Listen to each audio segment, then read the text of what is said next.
Agora, pessoal, eu quero falar de movimentos opostos, né? Porque a gente está falando, então, da saída de Flávio Dino do Ministério da Defesa para ir para o Supremo Tribunal Federal. E, neste caso, pode haver um caminho inverso, que é o ministro do Supremo Tribunal aposentado, Ricardo Lewandowski, que pode, então, assumir o cargo de Flávio Dino. Vejam só que possível coincidência envolvendo ambos os nomes, ou zero coincidência. Mas o ex-ministro do Supremo Tribunal Federal, né, o ministro aposentado, porque vai ser sempre ministro, ele fala o seguinte, que se ele entrar para o Ministério da Defesa, ele quer trazer a equipe dele, ele quer montar... Ministério da Defesa... Oi, gente, falei defesa mais de uma vez, inclusive. Obrigado, Segré. Ministério da Justiça e, por enquanto, Justiça e Segurança Pública, se não houver o desmembramento das pastas. Então, o ministro Flávio Dino sai do Ministério da Justiça e segue para o Supremo Tribunal Federal. Ricardo Lewandowski, que já esteve numa cadeira do Supremo Tribunal Federal, viria para o Ministério da Justiça. Mas ele quer montar a equipe dele. E aí, como é que vocês avaliam essa troca ou esse giro de cadeiras, digamos assim, hein, Gustavo Segré? Estava pensando aproveitando que você me corrigiu já. E com todo respeito. Claro, é excelente. Mas eu imaginava uma imagem, um vídeo em que sai da porta do Ministério da Justiça o Flávio Dino, da porta do STF o Lewandowski, e os dois, quando passam um pelo outro, fazem assim, como quando entra e sai do time. Yes.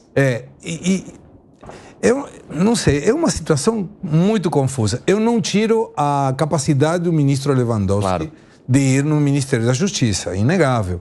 Mas mistura um pouco todo, lembrando, Lewandowski foi aquele que teve uma interpretação muito estranha quando foi o impeachment da Dilma. Ele modificou o que era determinado, que era inelegibilidade por 8 anos para cargos públicos. Isso passou batido e ninguém reclamou, nem sequer os senadores.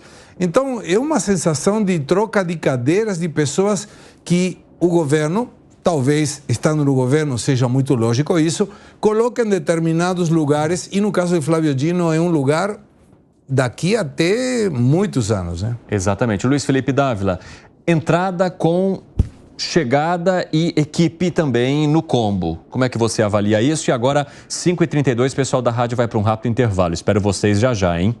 Nas outras plataformas a gente continua firme e forte. Fala. Bom, nós sempre comentamos aqui no programa que o cargo de ministro da Justiça e Casa Civil são os dois cargos de maior confiança do presidente da República. Ele vai colocar alguém de confiança. Ricardo Lewandowski é, sim, uma pessoa de enorme confiança do presidente Lula. Aliás, vinha atuando muito antes de Supremo como advogado lá do sindicato, na época do ABC. Então tem uma longa história com Lula desde a época sindical. Então, ele goza da confiança do presidente da República e, evidentemente, tem capacidade para ser ministro da Justiça. O ponto de querer montar a equipe é natural. Porque, na verdade, a pior coisa para um ministro é ter que trabalhar com uma equipe, gente que não tem a ver com você, quando você é, na verdade, aquele que tem que dizer para o presidente, pode assinar isso aqui que está tudo certo, já passou pelo nosso crivo.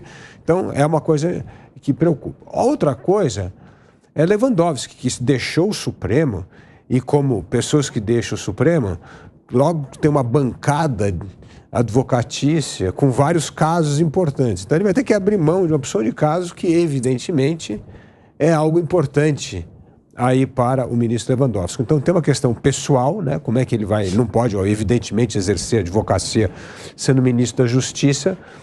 Então eu vejo assim, tem alguns desafios pela frente para Lewandowski aceitar isso. E certamente, se não conseguir montar a equipe, é um jeito simpático de dizer que não pode aceitar o cargo e ficar na sua banca advocatícia, que certamente renderá muito mais frutos do que ser ministro da Justiça de Lula. Você concorda com o Luiz Felipe Dávila, hein, Fábio Piperno? Eu concordo. Aliás, eu sempre fico pensando, às vezes eu me questiono muito, né? Por que algumas pessoas deixam funções aí tão bem pagas, para falar português claro, né? Porque o dia se entende bem. Poder. Para assumir um cargo no governo. Tá? Poder. É poder. Então. Mas tem ajuda depois, né? Pois é, né? Será que... Porque, veja, o Segré, ele já é um ministro, ele saiu do STF porque ele completou 75 anos, né? Então, tudo bem, vai ter poder agora, mas será que depois ele vai ter tanto tempo de carreira assim? De qualquer forma, eu só queria lembrar uma coisa. Teve um outro personagem muito importante na vida pública brasileira, que é exemplo do ministro Flávio Dino, também foi legislativo, executivo e judiciário. O ex-ministro Nelson Jobim, extremamente competente. Agora, eu acho que eu tenho dúvida se realmente o Lewandowski vai topar esse desafio. É claro que também é alguém muito bem preparado e tal, mas até por conta dessas questões que o Dávila levantou, hoje ele é alguém muito bem, né, muito bem remunerado, é um personagem do direito muito requisitado. Será que do ponto de vista pessoal vale a pena largar tudo isso e aí, por exemplo, ter que ficar responsável por políticas aí que tentem inibir a ação de traficante, miliciano, do crime em geral, fora mais um monte de questões? Eu acho muito complicado. Gani. Piperno, vale porque essas pessoas são viciadas em poder. Eu entendo o seu raciocínio, eu penso como você, um cidadão comum, não aceitaria, mas essas pessoas aí têm o poder no sangue, por mais que haja todo esse desgaste, que eu concordo contigo, o poder acaba falando mais alto. Agora, o presidente Lula, se ele conseguir isso, Ricardo Lewandowski, que é à frente do Ministério da Justiça, ele mata 2 coelhos com uma tacada só. Ele vai ter Flávio Dino, que é da tropa de choque dele, um aliado pessoal, alguém de absoluta confiança dentro do Supremo Tribunal Federal, garantindo o fiador da governabilidade num momento que ele tem uma relação muito difícil com o Congresso Nacional, então tudo pode ser judicializado com o Supremo Tribunal Federal. Por enquanto, o Supremo tem o poder monocrático, então se eventualmente cair na mão de Flávio Dino, ele tem ali um possível aliado, possível ou não, um aliado dele, né?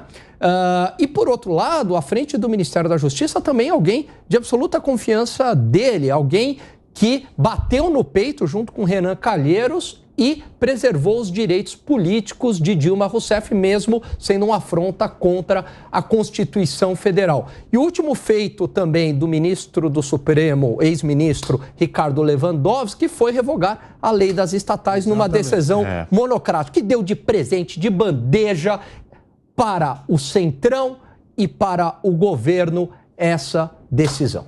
Foi uma decisão muito polêmica porque alterou uma das questões que foram mais importantes para garantir um arrojo fiscal aí nessas estatais que pertenciam ao além governo. De ter uma decisão desastrosa, errada, o que está acontecendo? O Supremo está demorando para votar. Isso toda hora agora pediram vistas de novo sobre o projeto. É inacreditável que a gente vai deixar essa politização das estatais voltar a acontecer. Já tem politização nas agências reguladoras, politização nas estatais.